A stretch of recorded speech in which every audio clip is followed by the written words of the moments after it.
and I have just sold our beautiful van Ernie after living in it for 4 months whilst we've been travelling around New Zealand. So I thought that was a perfect time for me to make this video about how to buy and sell a van in New Zealand. So if you're here for just a short term, just a few weeks, then I'd definitely go for renting.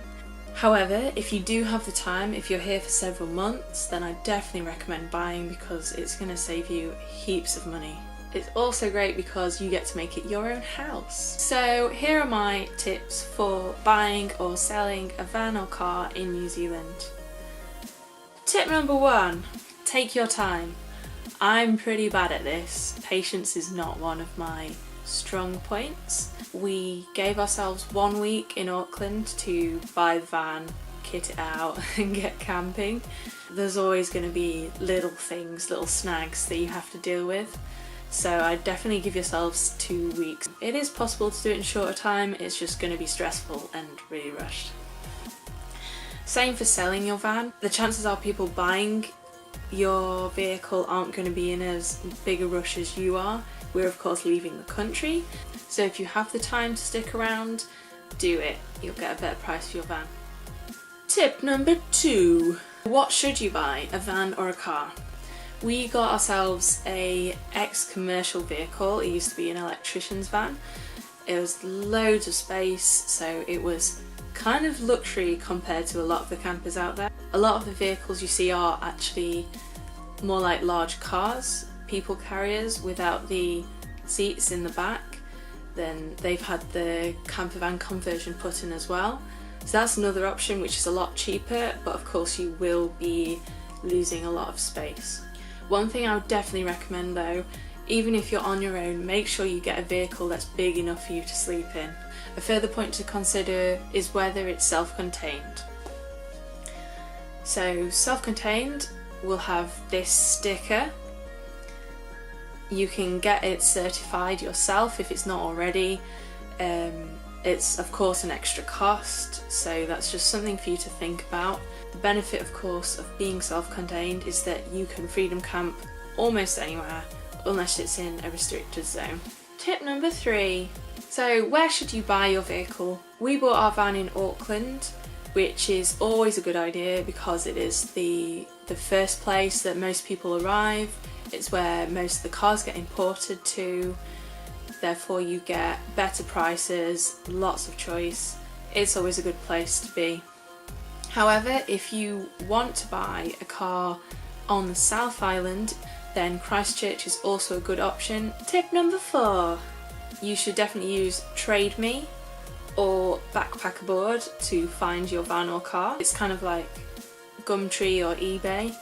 What I wouldn't do is go to an independent traveller aimed car dealership because they will charge you a little more for certain things than you'd be paying if you did it by yourself. It's really simple to do it all by yourself. You can pretty much get everything done at the post shop. Tip number 5. Check your van or car thoroughly before you buy it. So in our experience, we bought the van, drove off, and then discovered that we couldn't fill up the windscreen wash because there was a big hole in it. It just drained onto the floor. So then we had to hilariously lean out the window with bottles of water and squirt it whilst winding the windows. It was great. Our spare tyre was worn down to the canvas and we didn't have any tools to change it, so when we got it flat, that was an awful lot of fun. So I'd just be really thorough, just make sure that there's everything you need, that everything works. Just play with all the buttons. I would also go onto a website like CarJam and just check that your van or car doesn't have any dodgy history. Tip number 6. Insurance. How boring. Again, do this yourself. You can usually put your hostel address down for the insurance, or if you can't do that, you can always go onto Backpacker Board and sign up for their mail service. I would also definitely recommend getting breakdown cover. The reason for that being that in New Zealand there are lots and lots of extremely long dirt roads to the middle of nowhere. As I said, we got a flat.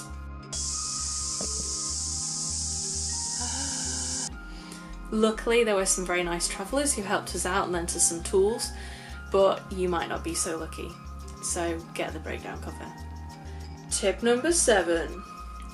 So once you've got your van or car, you'll also want to pop into the post shop to sort out your change of ownership and to make sure that you don't need to buy any more registration for your car. That you buy per month, so we got a 6-month block. You can get longer, shorter, whatever you need. If you have a diesel, then you'll also need to pay road user charges, which you buy in units of 1,000 kilometres. If you have petrol, then this tax is included in the cost of petrol.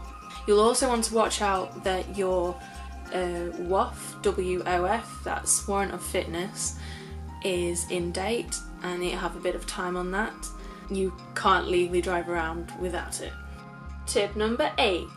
If you do have anything that you need to replace, such as a spare tyre, tools, mirrors, blah blah blah, then I would definitely go to a dismantler's yard. They have loads of these in the big cities.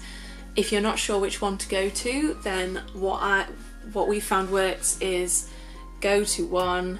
If they don't have the part, they will point you in the direction of one that will. Tip number 9. Get the Campermate app. This is great. This will tell you where you can camp, where you can't camp, and seriously look at those comments. If people are saying that they're getting fined for staying there, if they're not self-contained, then you will get fined too. Don't risk it. It's $200 fine. What would be a better option is either find a free site which you are allowed to stay on, or just pay for a night in a cheap one.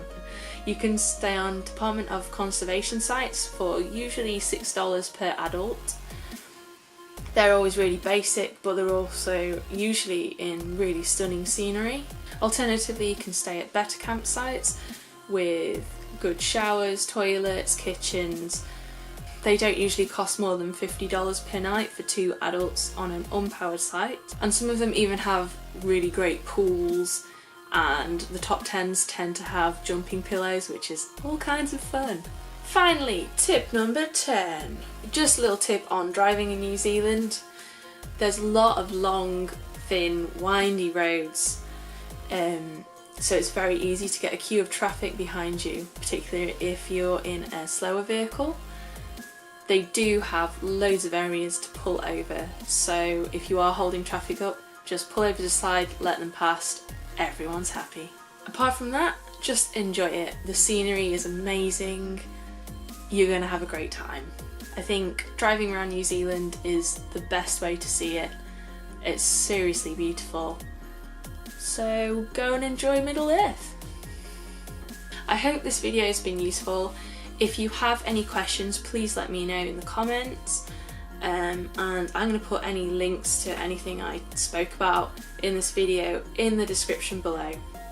Cool, see you next time! If you like this video, please subscribe to MX Travel. The sun is setting.